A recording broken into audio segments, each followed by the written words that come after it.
Welcome to SKB shorts. So finally ఈ యొక్క last video update ఇది వాళ్ళది. ఎందుకంటే యాక్సలరేటెడ్ ఆప్షన్లో ఎవరెవరైతే ప్లేయర్స్ని మళ్ళీ కావాలనుకున్నారో అన్సోల్డ్ కేటగిరీ నుంచి వాళ్ళని టక్క టక్క టక్క టక్క కొనే ప్రయత్నాలు చేశారు. And last set of option అప్డేట్లో I think KKR has done phenomenally well. And ఎంత పొగిడినా కూడా తక్కువ. ద రీజన్ బీయింగ్ వాళ్ళు ఏం చేశారు, మనీష్ పాండేని తెచ్చేసుకున్నారు 50 lakhsకి. జస్ట్ ఇన్ కేస్ అయ్యర్ కానీ లేకపోతే ఇంకెవరన్నా బ్యాటర్ కానీ మిస్ అయ్యారంటే ఒక బ్యాకప్ కావాలి. ఏదైనా అటు ఇటు అయిందంటే ఎవరికైనా దురదృష్టవశాత్తు ఇంజురీ అయిందంటే you need reliable batter. Manish Pandey అక్కడ 2 సార్లు ట్రోఫీ కూడా గెలిచాడు. అండ్ ఆ సెటప్ కూడా బాగా తెలుసు. GG is back. సో అందుకే మనీష్ పాండేని 50 lakhs బేస్ ప్రైస్లో తీసేసుకున్నారు తన్ని. ఆ తర్వాత వాట్ దే డిడ్, ముజీబుర్ రెహమాన్ని తీసుకున్నారు. ఎందుకంటే ఆల్రెడీ వాళ్ళ దగ్గర మిస్టరీ స్పిన్నర్ ఉన్నారు, లేక కాదు. బట్ స్టిల్ ఇంకేదైనా యాంగిల్లో తను ఏమన్నా వాడచ్చా అనే ఒక ఆలోచన ఉంటుంది. అటువంటి పరిస్థితుల్లో that will also give them a great help. అది కూడా చాలా అద్భుతంగా వర్కౌట్ అయ్యే అంశం. తర్వాత ఏం చేశారు, ఆట్కిన్స్ అని తీసుకున్నారు. ఆట్కిన్స్ అని ఇస్ అ బ్యాకప్ బౌలర్. మీకు స్టార్క్ ఉన్నాడు, రస్సెల్ ఉన్నాడు, వీళ్ళందరూ ఉన్నారు. స్టార్కి ప్రాబ్లీ ఒక బ్యాకప్గా చెప్పుకోవచ్చు ఆట్కిన్స్ అని. ఆట్కిన్స్ అని బ్యాకప్ కొన వీళ్ళ ముగ్గురికి వాళ్ళు ఖర్చు పెట్టింది 3.5 కోట్లు మాత్రమే. అండ్ దెన్ లాస్ట్లో సకీబ్ హుస్సేన్ని తీసుకున్నారు. షకీబుల్ హసన్ కాదు, షకీబ్ హుస్సేన్ అని ఒకటి తీసుకున్నారు 20 lakhsకి. అతను కూడా కొనుగోలు చేశారు. ఐ థింక్ ఈ లాస్ట్ యాక్సలరేటెడ్ దాంట్లో టప ప్లేయర్లను తీసుకొని ఫినిష్ చేసేసుకున్నారు వాళ్ళ టీంని. ఆ తర్వాత బాగా పర్ఫామ్ చేసిన టీం ఏది అనేది మనం మాట్లాడుకుంటే everybody had there equal share. ఎందుకంటే ఎస్ఆర్హెచ్ ఆల్రెడీ అవగొట్టేసింది. ఆ తర్వాత GT was already done. DC ఏం చేశారంటే వాళ్ళు వికెట్ కీపర్లు ఏమైనా పెట్టుకున్నారేమో, షాప్ ఆఫ్ వికెట్ కీపర్స్ని పెట్టుకునే ప్రయత్నం చేస్తున్నారేమో. పంత్ ఉన్నాడు, ఆ తర్వాత మళ్ళీ రికీ బోయిన్ తీసుకున్నారు, కుషాగ్రాన్ తీసుకున్నారు, షాయ్ హోప్ను కూడా తీసుకున్నారు. 75 lakhsకి షాయ్ హోప్ని తీసుకున్నారు వాళ్ళు. సో షాయ్ హోప్ డీసీకి వెళ్ళాడు. దాంతో వాళ్ళు కూడా కోటాని ఫినిష్ చేశారనే చెప్పుకోవాలి. స్వస్తిక్ చక్రాన్ని కూడా శిఖరాన్ని తీసుకున్నారు. దాంతో ఆ కోటా ఫినిష్ అయింది. ముంబై దేవర్ ఆల్సో స్మార్ట్. ఎందుకంటే శివాలిక్ శర్మని తీసుకున్నారు, అంతకన్నా ముందు నబీని తీసుకున్నారు. నబీ ఎందుకు అంటే కనుక అక్కడ మీకు మిడిల్ ఆర్డర్ ఆల్రౌండర్ స్పాట్ అనేది వాళ్ళకి ఓపెన్గా ఉంది. రోహిత్ శర్మ, ఇషాన్ కిషన్. ఆ తర్వాత మీరు టీం చూసుకుంటే కనుక ప్రాబ్లీ తిలక్ వర్మ, సూర్యకుమార్ యాదవ్, హార్దిక్ పాండ్యా. ఇక్కడ దాకా ఎవరు కూడా ఆ ఇండియన్ స్పాట్ అనేది రాలా. Now they will go with Tim డేవిడ్ని వేసుకోండి, లేకపోతే డివాల్డ్ బ్రేవిస్ లాంటి వాళ్ళని వేసుకోండి 6 and 7లో. And then you also got Nabi. వీళ్ళు ముగ్గురులో ఇద్దరు ఆడించేసి ఒక ఆఫ్ స్పిన్ బౌలర్ కూడా దొరికాడు. They also got Shreyas Gopal కానీ, పీయూష్ చావ్లా కూడా ఉన్నారు, ఆకాష్ మద్వాల్ ఉన్నాడు, బుమ్రా ఉన్నాడు, బేరెండార్ఫ్ ఉన్నాడు. సో వాళ్ళ సెటప్ వాళ్ళది బాగానే కనిపిస్తోంది. ఓవరాల్గా చూసుకుంటే the got that balance right అని చెప్పుకోవాలి. ఎందుకంటే వాళ్ళు మధుశంకర్ని కూడా తెచ్చుకున్నారు ఒకవేళ అవసరం ఉంటే కనుక ముంబై టు ప్లే విత్. అలాగే జెరాల్డ్ కోజ్జాని కూడా తీసుకొచ్చుకున్నారు. So they got the team. ఏం చేయాలి, top 5-6 they have to adjust their batting order ఏమో ప్రాబబ్లీ.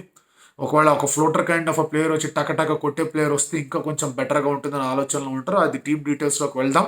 నేను లాస్ట్ వీడియోలోనే చెప్పా, ఈ ఫినిషింగ్ అనేది ఎవరు సరిగా చేస్తారనే దాని మీద Mumbai also did well. DC అయిపోయింది, కేకేఆర్ అయిపోయింది, ఎస్ఆర్హెచ్ జీటీని ముందే అవగొట్టాం. సిఎస్కే ఏం చేశారంటే అవనీష్ అరవెల్లి అండర్ 19 తెలుగోడు కీపర్.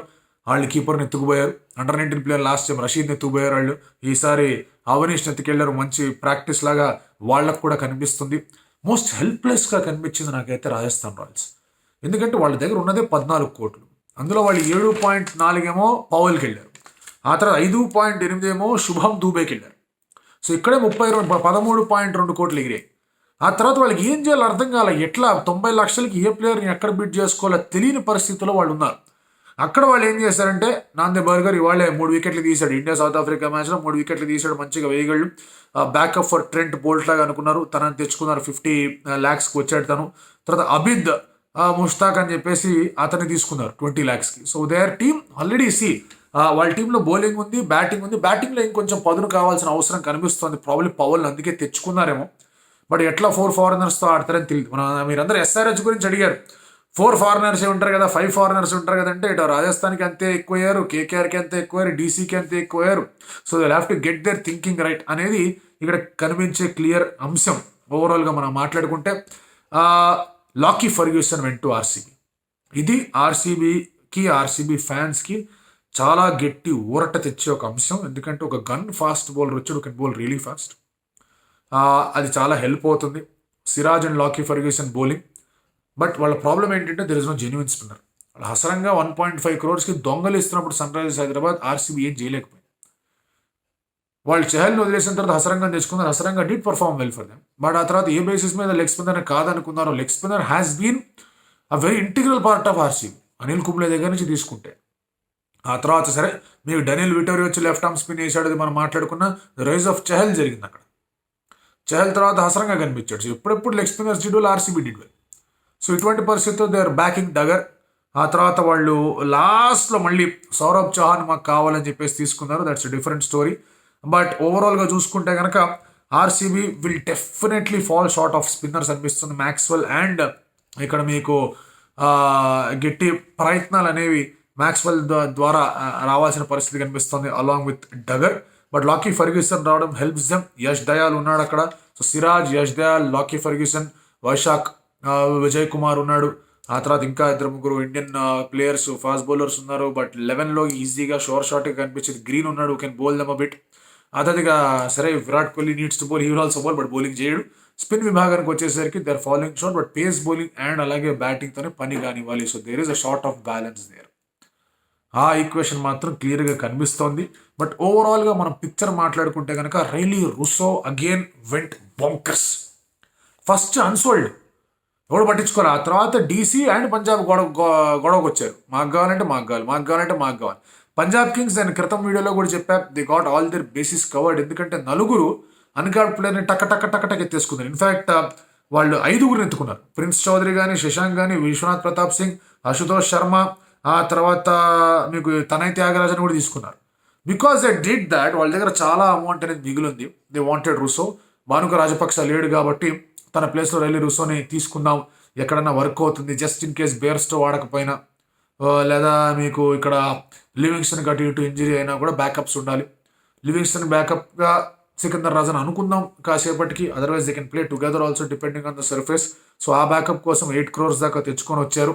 ఒక interesting thing what I observed is, ప్లేయర్ల మీద పెట్టడానికి వెనకాడు వాళ్ళందరికీ అర్థమైంది ఏంటంటే 100 కోట్లు ఎట్లాగో ఖర్చు అవుతాయి. సరే మహా అయితే 10 కోట్లు మిగులుతాయి, 6-7 కోట్లు మిగులుతాయి 100లో. అవి ఎలాగో ఖర్చు అవుతాయి కాబట్టి ఓవరాల్ ఆ 100లో బ్యాలెన్స్ చూసుకున్నా కానీ ఒక ప్లేయర్కి ఇంత ఇవ్వాలా, ఇంకో ప్లేయర్కి తక్కువ ఇవ్వాలా అనే ఆలోచనతో which is how the option should be played.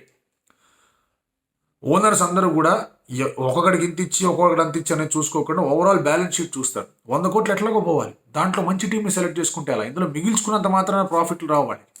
అందులో కొన్ని teams they go for brands, అది దాని ట్రేడింగ్లోనూ రిటెన్షన్లోనే కనిపిస్తూ ఉంటాయి. కొన్ని teams they try to fix unplugging points కనిపిస్తూ ఉంటాయి. అలాంటివి ఇంట్రెస్టింగ్గా ఉంటాయి.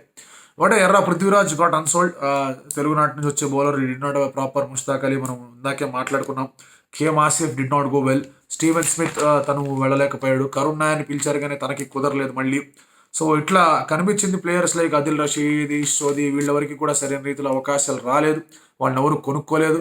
అండ్ టీమ్స్ అన్ని కూడా సమాప్తమై అందరూ 25 తీసుకోలేదు, కొంతమంది 23, 22 దగ్గరే ఉన్నారు. But I think overall picture మనం మాట్లాడుకుంటే to conclude with SRH, KKR, CSK, Delhi, LSG have had a very good option. Fantastic option 5 టీంలకి. And PBKS also did well. So వాళ్ళ దగ్గర నుంచి కూడా మనకు కనిపిస్తుంది. ఎస్ఆర్హెచ్ గురించి మాట్లాడాం, కేకేఆర్ గురించి మాట్లాడాం, సిఎస్కే గురించి మాట్లాడాం, లక్నో సూపర్ జెయింట్స్ గురించి మాట్లాడాం, పంజాబ్ కింగ్స్ గురించి మనం మాట్లాడుతున్నాం. అండ్ ఆ తర్వాత to an extent better option ఏదైనా ఉంది అంటే కనుక MI and GT had to an extent better option అనే చెప్పుకోవాలి. వాళ్ళిద్దరికి కూడా బాగానే జరిగిందనే చెప్పాలి. DC2 వాళ్ళు వికెట్ కీపర్ని ఎక్కువ తీసుకున్నారు ఒక మాట, కానీ వాళ్ళకు కూడా మంచి ఆప్షన్ అయ్యింది ఇన్ఫాక్ట్. ఎందుకంటే DC వాళ్ళు తీసుకున్న ప్లేయర్లు మీరు అబ్జర్వ్ చేస్తే కనుక అది స్టార్టెడ్ విత్ హ్యారీ బ్రూక్. ఆ తర్వాత చాలాసేపటి వరకు వాళ్ళు ఏమీ చేయాల, ది జస్ట్ వెయిటెడ్. తర్వాత ట్రిస్టన్ స్టబ్స్ని తీసుకున్నారు, కీపర్ కావాలని ఇంకో కీపర్ ఇంక్లూషన్. ఆ తర్వాత రికీ బూయి, తర్వాత మీకు కుషాగ్రా, ఆ తర్వాత మళ్ళీ ఆగారు. And then slowly they got in. ఎవరెవరు ఉన్నారు, ఎట్లా ఉన్నారు ఏంటి, స్పిన్నర్స్ ఉన్నారు అక్కడ, వాళ్ళని కొంతమందిని తెచ్చుకునే ప్రయత్నం చేశారు. సుమిత్ కుమార్ లాంటి హిట్టర్ని తెచ్చుకునే ప్రయత్నం చేశారు. So they just did that shopping. ఆ తర్వాత లాస్ట్లో they try to get in Swastik Chikara లాంటి వాళ్ళు తీసుకున్నారు. సో వాళ్ళకు కూడా ఐ థింక్ ఆ 5, 6, 7 వాస్ హంటింగ్ దెమ్. దానికి వాళ్ళు ఆప్షన్స్ తెచ్చుకున్నారనే చెప్పుకోవాల్సి. దే2 వాళ్ళని కూడా ఒక టాప్ కేటగిరీలోనే వేయొచ్చు. Absolute confused was RR, absolutely confused. వాళ్ళ దగ్గర ఉన్నవే తక్కువ, మరి అందులో వాళ్ళు ఆల్రౌండర్ పొజిషన్కి వెళ్దాం అనుకున్నారు. పవల్ మీరు ఎంత జెన్యున్గా ఆల్రౌండర్గా నమ్మాలో తెలియదు, శుభం దుబేని ఎంతవరకు నమ్మాలో తెలియదు. So they had their problems there. And వాళ్ళు అయిపోయిన తర్వాత ఏం చేసామబ్బా అని ఒక ఇది కూడా పట్టుకొని ఉన్నారు. So they did not proper tactic strategy అనిపించింది. But having said that, Ashwin, Chahal, Trent Boult, తర్వాత మన హెల్మెట్ స్టార్, వీళ్ళందరూ మంచి బౌలింగ్ లైనప్. సందీప్ శర్మ మంచి బౌలింగ్ లైనప్ ఉంది. All they need is consistency from Samson, Buttler దగ్గర నుంచి వస్తే యశస్వి జైస్వాల్, ఈ ముగ్గురు దగ్గర నుంచి వస్తే దేర్ టీమ్ డస్ వెల్. ఎందుకంటే వీళ్ళకి కావాల్సిన సరైన రీతిలో బ్యాకప్స్ అనేవి వాళ్ళ దగ్గర లేవు. RCB 2 the did not do properly అనిపించింది. ఎందుకంటే you look at the team, you don't find a spinner. ప్రతి టీంలో ఏదో స్పిన్నర్ కనిపిస్తున్నాడు మీకు. ఇప్పుడు ముంబై లాంటి టీంలో కూడా స్పిన్నర్ లేదంటే Piyush Chawla has done well. దాంతోపాటు శ్రేయస్ గోపాల్ లాంటి వాళ్ళు తెచ్చుకున్నారు, నబీ లాంటి వాళ్ళు తెచ్చుకున్నారు, హూ కెన్ పర్ఫామ్. సో అక్కడ వాళ్ళకి ఆప్షన్స్ కనిపిస్తున్నాయి. ఎల్ఎస్జీ స్పిన్నర్ గురించి డోకానే లేదు. కేకేఆర్ స్పిన్నర్ లేరా అంటే కనుక ఎత్తి కొడతారు. ఏమైనా ఇంత నలుగురు ఉన్నారు, ఇంకొకటి కూడా తెచ్చుకున్నాం కనిపిస్తలేదా మీకు అంటారు. DC also has 2 good spinners, gun స్పిన్నర్లు ఉన్నారు వాళ్ళ దగ్గర. పంజాబ్ దగ్గర బాగానే ఉన్నారు, వాళ్ళ దగ్గర కూడా మీకు కోర్స్ వాళ్ళ సైడ్ నుంచి మాట్లాడుకుంటే కనుక మీరు రాహుల్ చహర్ మీద ఎక్కువగా రిలే అవుతుంది. ఇప్పుడు హర్ప్రీత్ బ్రార్ కానివ్వండి, లివింగ్స్టన్ కానీ వాళ్ళ దగ్గర కూడా ఉన్నారు కాస్త కాంట్రిబ్యూట్ చేసేవాళ్ళు. ముంబై ఎప్పుడైతే రాహుల్ చహర్ వదిలేసిందో ఏంటి అనుకున్నారు, Shreyas Gopal is a very good replacement. బెంగళూరుకి ఆ స్పిన్నింగ్ అనేది కనిపించట్లా. షాబాజ్ వదిలేసి మయాంక్ డాగర్ని తెచ్చుకున్నారు, మరి ఎట్లా తను యూటిలైజ్ చేసుకుంటారు ఏంటనేది చూసుకోవాల్సిన అంశం. ఫెంటాస్టిక్ ఆప్షన్ అనిపించింది నాకైతే. ట్రెండ్స్ చాలా అద్భుతంగా కనిపించే ఈ ఆప్షన్లో ఏంటి అనేది పిక్చర్ పర్ఫెక్ట్గా వచ్చారు ప్రతి ఒక్క టీం కూడా. జస్ట్ దట్ ఆప్షన్ డైనమిక్స్ ఆడే విధానంలో కొన్ని టీమ్స్ డిడ్ వెల్, కొన్ని టీమ్స్ ఫాల్టర్డ్, కొన్ని టీమ్స్కి అడ్వాంటేజ్ అయింది. సో దాన్ని యూటిలైజ్ చేసుకొని కూడా ఆడగలిగారు. ఎస్ఆర్హెచ్ ఎంత చెప్పుకున్నా కూడా that Pat Cummins deal was a complete example. ఈ డైనమిక్ అనేది ఎట్లా సెట్ చేయలేదు, ఎందుకంటే అది పుష్ కంప్లీట్లీ బ్యాక్ ఫుట్లో ఆర్సీబీ. వాళ్ళు డెస్పరేట్ అయిపోయి ఇంకా అల్జరీ జోసెఫ్ తీసుకోవాలి వాళ్ళు, అతను కూడా ఉన్నాడు మర్చిపోయా చెప్పడంలో. అదర్వైజ్ ఎవడ waited for Starc, but Starc కూడా was out of their bounds. 25 దాకా వెళ్ళాడు స్టార్ కాబట్టి వాళ్ళకి దొరికేవాడు కాదు. సో ఇండియన్ అల్జరీ జోసెఫ్ అనేది వర్కౌట్ అయిన అంశం అని చెప్పుకోవాలి వాళ్ళకి కూడా. ఇండివిజువల్ టీమ్స్ గురించి మాట్లాడదాం. ఏ టీం గురించి ఫస్ట్ కావాలో కమెంట్ చేయండి, తద్వారా వీడియోస్ చేసుకునే ప్రయత్నం చేద్దాం. Till then.